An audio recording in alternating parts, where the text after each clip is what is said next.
Good morning, everyone. My name is Ali Rowghani. I'm a partner at Y Combinator, and it's a pleasure to welcome you guys to this lecture. And I understand it's one of the last ones in startup school, which in a way is really appropriate because my talk is about leadership, which is something important, but probably not top of mind for everyone in here. You've probably got more burning concerns as you're getting your startup off the ground and figuring out what to build and working through product market fit and fundraising and so on. But it's a really, really important long-term question, because if any of you is going to succeed in building a big company in the long term, you've got to really get good at leading, motivating, retaining great people. And so I just wanted to take some time this morning to share some of my experiences and hopefully help you guys develop a bit of an early mental model for how to think about leadership at your startups. So first, a quick word about me. Prior to Y Combinator, I had a 15-year career as an executive at two companies. The first was at Pixar, the animation studio, where I spent almost 10 years. And I was the CFO of Pixar for the last 4. And then I spent about 5 years at Twitter, where I started as the CFO and then I was the COO. And during that time, I had the amazing good fortune of getting a chance to work with and observe some really amazing leaders in action. People like the founder of Pixar, Ed Catmull, the CEO of Pixar, Steve Jobs, Twitter's founders, Jack Dorsey, Ev Williams, Biz Stone, and now some of the really amazing founder CEOs at YC, people like Patrick Collison and Peter Reinhardt, Drew Houston, and so on. So I've had sort of a front row seat being able to observe some great leaders in action. And so what I wanted to do is to share 3 observations on leadership that I've learned in my career. And as I said before, you know, this may not be pertinent exactly today if you're just a couple of people working on an idea, but hopefully for most of you, it'll be pertinent very, very soon. So 3 observations on leadership. The first one is that there's no single archetype for a great leader. No single archetype. Great leaders come in all shapes and sizes, all personality types and characteristics.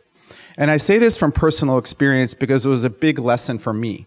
I used to think that there was kind of a single leadership persona, like a way you had to be, a way you had to act in order to be a great leader, to be followed by people. But it turns out that all of the great leaders that I work with and got to observe, they were all really different. Some were introverts, some were extroverts. Some were technologists, others were storytellers. Some were diplomatic and very calm, and others were emotional and a little bit hot-headed. Some were nerds and some were cool kids. So if you think about it, it's kind of a liberating idea, actually, that leaders come in all shapes and sizes, because it means that anyone fundamentally has the capabilities to become a great leader. But the other implication, which I think is also really important, and I'll touch on again later, is that in your quest to become a great leader, in your quest to have other people follow you, you have to be yourself. You have to be authentic to who you are.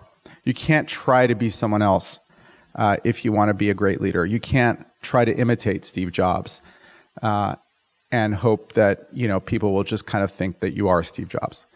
I remember reading a quote some years ago from Reed Hastings, the amazing CEO of Netflix, who basically said the same thing. He said for the first few years of his career as a CEO, he was just trying to imitate Steve Jobs, and he realized, well, that's impossible. I have to be Reed. And it was that simple sort of realization that helped him become a much better leader. So you can only be yourself in the end because humans are very good at detecting inauthenticity. We're really good at telling when someone is being fake. And we don't generally follow or trust those that we find inauthentic. So first observation on leadership is that there's not a single archetype. Anyone can be a great leader, but in order to do so, you have to be yourself. Second, while there's no single archetype, great leaders nevertheless share 3 fundamental attributes. And you kind of got to be really good at these 3 things if you want to be a great leader. The first is that great leaders think and communicate clearly. And this really makes all the sense in the world. if you're going to have other people follow you, if you're going to have other people want to do the thing you're compelling them to do, you have to be able to paint a clear and compelling vision of the future for them to be able to follow. And as a company grows, as any organization grows, your communication has to get better and better and better because you've got more diverse people who are hearing it. And your processes that you use to communicate can no longer be one-on-one, but they have to scale as the organization itself scales. The biggest lesson in good, clear communications to me, the most sort of important thing, is that great communication needs to be simple. And simplicity in communication is really hard. And to communicate simply takes a lot of time and preparation. There's an example here of Woodrow Wilson, President Woodrow Wilson, who was once asked how long it would take him. He was asked to give a speech, and he was asked how long would he need to prepare. And he said, well, it depends how long you guys want me to talk. If it's a 10-minute speech, then I need 2 weeks to prepare for it. If I can talk for half an hour, I only need a week. But if I can talk as long as I want to, then I don't need any preparation at all. I can speak right now. So that from one of the presidents of the United States, in effect, captures the point. If you want to communicate simply, if you want to express things that are memorable and that can be repeated, it takes time to prepare. Another great example here from business for me is from Jeff Bezos when he was asked about Amazon's retail strategy. What is Amazon's retail strategy? And he said that the way we think about our retail strategy is that there are 3 things that will never change in our world. In other words, customers will always want 3 things from Amazon. They'll always want lower prices, they'll always want bigger selection of merchandise, and they'll always want faster delivery. So lower prices, more merchandise, more selection, and faster delivery. And he could never imagine that a consumer would ever want the opposite of any of these 3 things. And those 3 things became the pillars of Amazon's retail strategy for the last 20 years. And employees knew that anything they did to drive those 3 things, lower prices, faster delivery, and more selection, would be in the long-term strategic interests of Amazon. And it was clear as day, and it drove the strategy of the company for a long, long time. So that's the kind of communication that we're talking about. That's the kind of simplicity that's effective. So how do you get good at this? Obviously, clear, concise communication comes more naturally to some people than others. But I do believe that practice does make you better when it comes to communication. And I believe that even in small startups, even in 2 to 4 person startups, as long as you have other people you're working with, it pays to work on communicating clearly. So the way you get better is, number 1, to realize that clarity of thought precedes clarity of language. So you have to think clearly to communicate clearly. And so the first step is to free up time in your schedule to just think and try to jot down your thoughts and try to think about, how do I express these thoughts in clearer and clearer ways? And plan and practice your communications. This is probably more appropriate in a slightly bigger company, but if you're standing in front of a group of employees, don't wing it. Try to prepare. Try to have it written down. If the company is big enough, practice in front of a smaller audience. Get some coaching. Ask for feedback. All these things will help you guys become better communicators. And there's really no reason not to start now to try to work on this. It's such a fundamental skill. Okay, so great leaders are all different, but they share 3 fundamental attributes. The first is clarity of thought and language. The second is that great leaders have good judgment about people. And why is this important? Why is it important for you to have good judgment about people? Well, as your organizations grow, as your startups grow, before long, when you get to have 20 or 30 employees, you're going to have to either hire or promote other people to be leaders in the company, to be managers and directors and one day vice presidents and so on. And the decisions that you make in terms of who to empower as leaders in your organization have a really profound impact on the future of the company. And if you make consistently bad decisions on the people that you're bestowing authority and power to, then your authority, your followership, the trust that people have in you will diminish. So you have to make really good choices in terms of who you empower, because in the end, they become extensions of you. So how do you get good at this one? Again, good judgment, good EQ is probably, more natural for some people than for others. But my best advice here, especially, again, this is a few steps ahead of probably where you guys are now.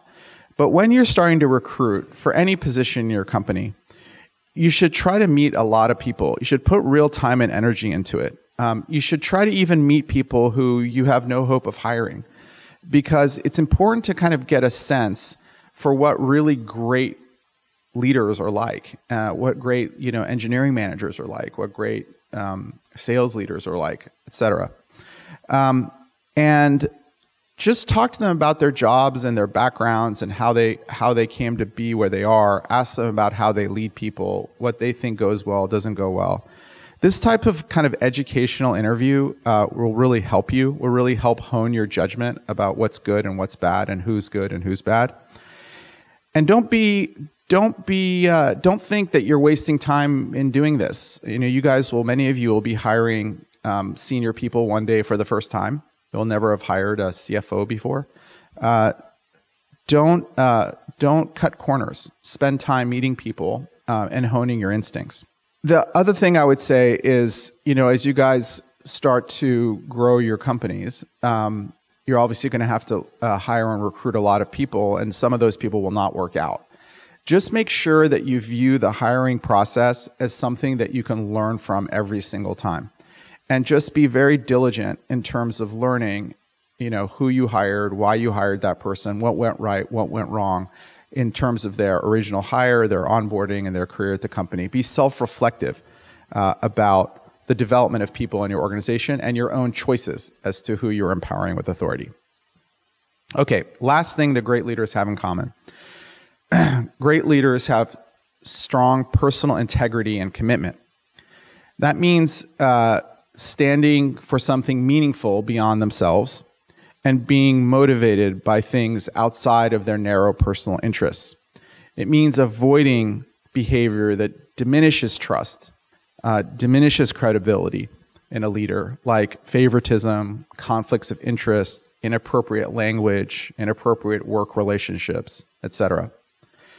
Commitment means making your work into a life mission in ways that inspire other people. It means giving it your all. People see this and they respect it and they follow it. So how do you get good at this? Well, my simple advice on this one is to try to hold yourself accountable to the transparency test, which means ask yourself if all of your private communications and behavior towards others, etc., if all that were to be transparent to everyone at the company, if everyone saw everything you said and did, would you be embarrassed by any of it? We obviously all make mistakes, but patterns of mistakes are bad. And mistakes that sort of damage the integrity that you have or damage the perception of integrity are the worst of all. So that is, I think, a very important characteristic in leaders. Third observation about leadership. So number one, all leaders are all different. There's no single archetype. Number two, nevertheless, they have three common traits: communication, judgment about people, and integrity and commitment. And the third observation about leadership is the best way to measure great leaders is in terms of the amount of trust they're able to engender in the people who work with them, for them, around them, etc. Trust is the metric, the success metric for leadership, and trust in a 360-degree sense of the word. I would say that across any organization, the job of every leader is to build trust. Trust in employees, and investors, customers, users, and so on. And building trust is both an art and a science. So the science of trust is fairly simple. You have to be right about the empirical questions in your business. You know, if you're predicting, hey, we should build this product, or we should try to sell to this customer, or, you know, we should try to market the product in this way. These things over time, like these choices get proven right or wrong. And hopefully you're right much more than you're wrong. Because if you're consistently wrong, then, you know, you diminish the amount of trust people will have in you. It's almost like asking someone, what's 2 + 2? And if they consistently answer 5, then they can be the most trustworthy, ethical person on the planet, but you're not going to trust them at the end of the day with anything having to do with math. So that's the science of trust. I find that founders often get this part right. The second aspect of building trust is more of an art. This is about being able to show empathy and good judgment, having timing, good timing when you confront issues. It's about striving for something bigger than yourself and not being selfish or self-centered. And this is a more delicate, obviously, the art of trust, building the art of trust is a more delicate topic. And again, practice makes you better. But I would always try to keep it in mind. So my parting advice for you guys, as you guys are sort of tadpoles on your way to building big companies, is that with every step that you take forward, try to optimize for trust as leaders. You're going to have lots of hard decisions to make in the coming years. You'll have to fire people. You'll have to admit mistakes to your customers. You'll have to say no to people because you disagree with them and their ideas. Try to view every challenge that comes in your way. Try to view every challenge as an opportunity to increase the trust that people have in you as a leader. Try to view every challenge as a trust-building opportunity. And as you evaluate one course of action versus another, ask yourself which path is going to generate more trust in you as a leader, and always try to choose that path. That's my parting advice. I wish you guys all the luck and success in the world, and it was great talking here today. Thank you.